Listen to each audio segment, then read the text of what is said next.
Hi, this is Miss Spencer. I'm going to show you how to can okra today. I've already taken hot jars and packed my vegetables into them. They're in there really tight because they do cook down and they shrink a little bit. So for the okra, I need to make sure that my lids, my flats, will sit on flat so that the jars will seal. So I've got the proper head space. In this case, it's about a ½ inch. So that just means that there's nothing within about a ½ inch of the top of the jar. So I have my brine here, and what is in that is, excuse my amazing camera work, I have vinegar, water, dill weed, and whole garlic cloves. And I've brought that to a boil, and then I turned it down a little bit. I originally packed these into hot jars, but they've cooled because I put cool okra in them and it just took some time. So what I'm going to do is I'm going to make sure that I get some of my garlic in there and a little bit of the dill weed. And I'm going to fill these jars within about a ½ inch of the top. And that's when we talk about head space, that's what we're talking about. And this is hot liquid, so be aware of that. And I'm going to make sure I get just a little bit more dill. Yep, still hot. And I'm going to go through and fill all of these jars. So I'll do that and then I'll return to our video. Okay, I have all of my jars filled with my brine and my okra and my dill weed and my garlic. So what I'm going to do now is I have flats that are in a bowl of hot water, and I also have my rings ready to go. So what I'm going to do is take my first flat, and I want to wipe the top of the lid with a clean towel and make sure that there's no food or anything on the rim of the jar. And I also want to make sure that there's no cracks or chips. And then I'll just put my jar on and I just do it fingertip tight. You don't need to crank it down on there.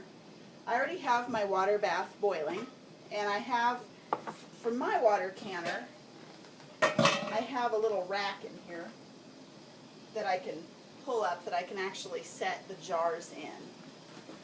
So, as I said, I have a wire rack that sits in my water bath canner, and I hook it on the edge, and that way I can go ahead and start putting my jars in, and that way I don't have to dunk them right down into the boiling water, because if you do that, there's a possibility that they could break. They won't explode and it won't be shrapnel, but the bottom might break out.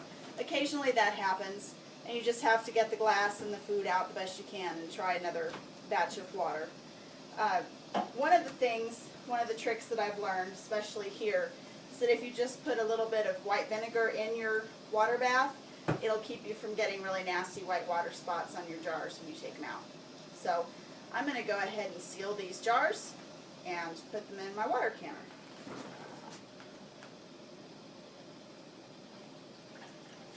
I have this okra jammed in there really tight, and once I put the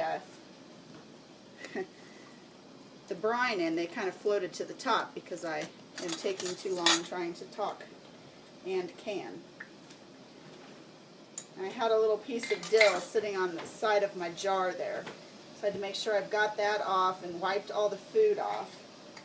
This is especially important when you're doing things like salsa, because if a little piece of cilantro or onion or something gets on there between the flat and the jar, your jar will not seal. When you take your jars out of the canner, you'll know that they're sealed when the top doesn't do that, doesn't make that noise. Now it's going to take a while for them to do that, so you want to let things sit for about 24 hours. I've had some jars that I thought weren't going to seal, and I just left them there on the counter on a towel, and they eventually did. I've had a few that didn't. You can just go ahead and use whatever it is that you canned. stick it in the fridge, use it, it's fine. I've only had one jar ever that just, you know, I thought it sealed, it didn't, it made the little tink noise, it appeared to be sealed, and then when I went out into my jar stash, it was full of mold.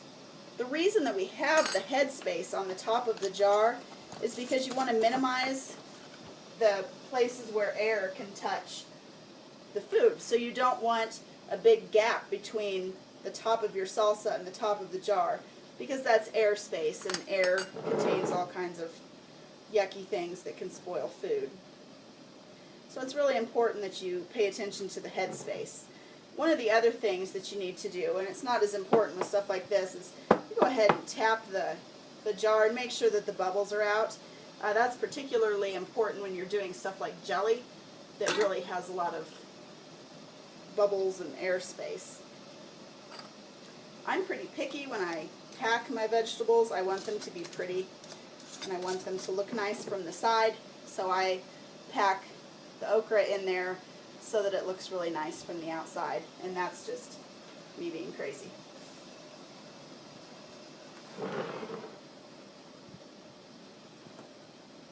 It's really nice to be able to have the opportunity to let those sit in the canner for a minute, because when I dunk it down in the water, I don't want to break those jars.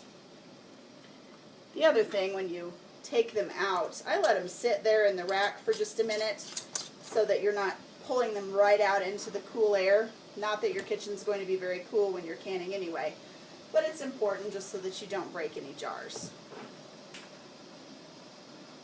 So now that I have my canner loaded, I'm going to just pick this up, gently lower it down, and I want to make sure that my jars are covered about with this much water so that the tops are fully covered. And then I'm going to start timing once this starts boiling again. I had the lid off for quite a while, so it's going to take a minute. The processing time for okra is about 10 minutes. So once this comes back to a boil, I'll set my timer for 10 minutes, and then we'll be back when we take them out. Hi, the timer just went off on our okra, so I'm going to go ahead and take the lid off my water bath canner, and obviously it's hot, so don't hurt yourself. And I'm going to turn the heat off just so that the bubbles quit coming up. And I do a lot of canning, so I really have just burned the fingerprints off of my hands. So, you know, you can always tell a canner or a welder because they can take a plate of cookies out of the oven and set it on the oven without an oven mitt. But I'm going to reach in here and pull these out. I'm just going to let them sit there for just a second. Then what I'm going to do is I have my jar lifter and a towel. And this is where you want to make sure that you're not wearing flip-flops, because the water coming off the cans, off the jars, is hot. So I'm going to get my jar lifter down there and gently take this off and set it on my towel. I'm going to go around my canner, take them all out. Careful not to bump them into one another, because that will break them because they're so hot.